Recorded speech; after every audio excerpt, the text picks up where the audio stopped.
And so if you do that, you start with 1 and you double it, you get 2. You double that, you get 4. 8. You double that, you get 8. You double that, you get 16. So now with 16, you have a problem. Now you have to do your digital root thing. 1 plus 6 equals 7. Right. Okay, so the digital root, or the what was the other name that you called it? It's called decimal parity. No, you said it was a digital root, or you called it a certain kind of number. A discrete number. All right, so the next one is 16 doubled is 32. 32. So the discrete number, or the digital root of 32 is 3 plus 2 is 5. Correct. Then 64 is 10 1. Yeah. 128 11 2 256 13 4 5 So 12 8. Okay, so it continues 1 2 4 8 7 5 1 2 4 8 7 5 forever. Or if we go backwards, half of 1 is 0.5, half of 0.5 is 0.25, but 2 plus 5 is 7. Uh-huh. So 125. That works when you half it as well. Half of 0.25 equals 125, which is 8. Half of 0.125 is 0.0625, which equals 13, which equals 4. Half of 0.0625 is 0.03125, which equals 11, which equals 2. There's only 6 numbers in halving, or which is the reciprocal of doubling, or doubling. Mm-hmm. Okay. Mm-hmm. Yeah. 1 2 4 8 7 5. But the significance. Let's assume that there's been millions of people of the past that have somehow noticed a hidden underlying pattern. What I was able to introduce, not only is there a pattern, but I was able to introduce a geometry to it. In other words, I was able to give a spatial reference to it. Mm-hmm. Because I discovered that it made it a 3D shape, a toroid. T-O-R-O-I-D is the word toroid, or the word torus, T-O-R-U-S. Right. What that means is that it's a donut, like an everyday donut, because it has a whole vortex, a hole through the center. Mm-hmm. And is that when you scribe the pattern inside of a circle like you do, is that infinity shape that comes out, is that related to this geometry that you're talking about, that shape itself? I have 2 discoveries, basic discoveries. One is when we have a circle, and I put that, that infinity symbol with that pyramid or triangle, that vector inside it of the 396. Uh-huh. That's my first discovery. I discovered that when I was 16 by decrypting the most great name of God, by trying to pronounce the syllables of the name of God, by taking the B and the H and connecting it to the A. And tell me more about, I'm sorry, I got to ask, how did you make the extrapolation from that to the mathematics? Pretty easy. I wanted to pronounce correctly the name of God. Okay. I knew I was not saying it correctly. I was saying it too slow. Nothing was happening. I wasn't experiencing anything. I just knew I was just saying it too earthly. And you had an idea that when you did say it correctly, that something would happen? Yeah, I'm a driven person. I have a huge motivating force, which is that I'm interested in the eternity of the soul, my immortality, not in this world, but in the next world, when my body disintegrates, because I know that in this world we walk around on our feet, but for mobility, our locomotion in the next world, when our body disintegrates, it's all going to be our amplification. It's like a preamp. If we learn the name of God, it's literally our angel wings. We can fly. Okay, so I wanted to ascend. Okay, that's why you asked me before what it says about the name of the God in the scriptures, and there's just so many. I wish I could do a huge compilation. It must be infinite, but the saying is the gates of heaven unlocked through the keys of God's name.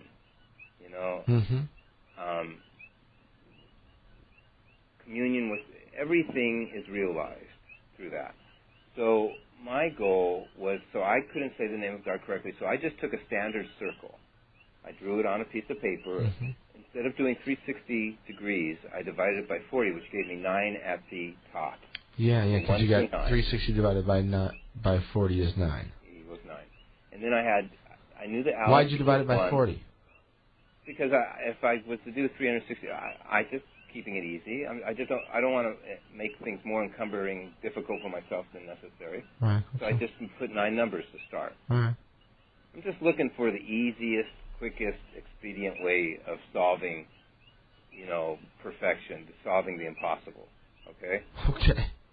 Okay. So I take the knowledge of the prophets of God that's in the Scriptures, which is I take the name of God, which I know because it says throughout the Scripture that it equals 9. I know that the letter B in Arabic, Aramaic, Persian, all the Scriptures is always the number 2. I know that the letter H is the number 5. I also know the reciprocals. In the Scriptures it says all spiritual knowledge consists of 27 letters thereof. There you go, back to 9 again. 2 and it plus says 7, all yeah. that the prophets have revealed up to the next of time of him whom God will manifest, the most prophesied prophet which would come and reveal, that would close the Adamic cycle or the prophetic cycle and bring the time of fulfillment, which is the spiritual maturity of man, which is what we're in now, where even the youngest babe is wiser than the oldest wise men of the past.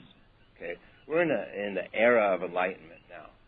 That's what the Baha'i faith teaches. It teaches that the prophetic Adamic cycle closed with a prophet who was called the Bab, B-A-B. His number was 5. 2 B's and the vowel in the middle equals 5.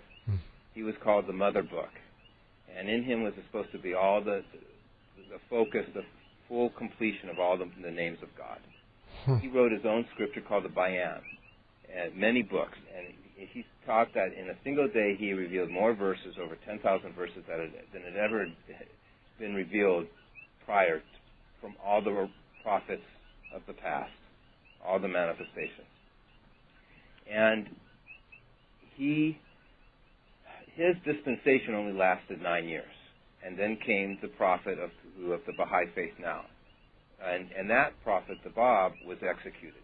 The Baha'is called a martyrdom, and they tried to exterminate the religion. Over 10,000 Babis were killed in the first decade of the religion. And so in the Baha'i faith, we teach now that we're in the age of the maturity of mankind. And Baha'is have literally, I think there's over 2,000 different tablets, epistles, scriptures that have been revealed by the Prophet Baha'u'llah. So, you can go online. I recommend, my favorite in mysticism is the 7 Valleys and the 4 Valleys. I know the 4 Valleys by heart. It's kind of been like a template, a guide for my soul. There's the Hidden Words, which is very beautiful. I try and read it to my children. It's like the total encompassment of all the spiritual teachings in a very brief, condensed, poetic form. You have the Book of Certitude, C-E-R-T-I-T-U-D-E, which is how all the prophecies have been fulfilled. That the abstruse, difficult ones, like the eating of the lamb and the lion together, or the coming down in the clouds. Anyway, what I did is I took the 2 and the 5 in this circle, which is 1 through 9, and I connected them both to the number 1. I created a waveform, I just kept the lines parallel. So I had 1 to 2. My next line I drew was 9 to 3. Next line I drew was 8 to 4. Next line I drew was 7 to 5, and I ended on 6. I drew nothing because there was 2 6s. Of course, 6 and 6 is 12 is 3. 1 and 2 is 3. 9 and 3 is 3. 8 and 4 is 12 is 3. 7 and 5 is 12 is 3. And 6 and 6 is 12 is 3. It was a perfect waveform. It never changed its numerical value because they're all parallel lines. It's profound but self-evident. Okay? So, Marko, I got to tell you just as an aside, I show that I call it a trick. It's not a trick, but I show people that as often as I have the opportunity to. You know what I mean? I actually draw it on paper. By the computer in Circuit City, I grab boxes. I write on their inventory. Dude, it blows people away every time I do it. Yeah. And it's sort of like they don't even get why it blows them away.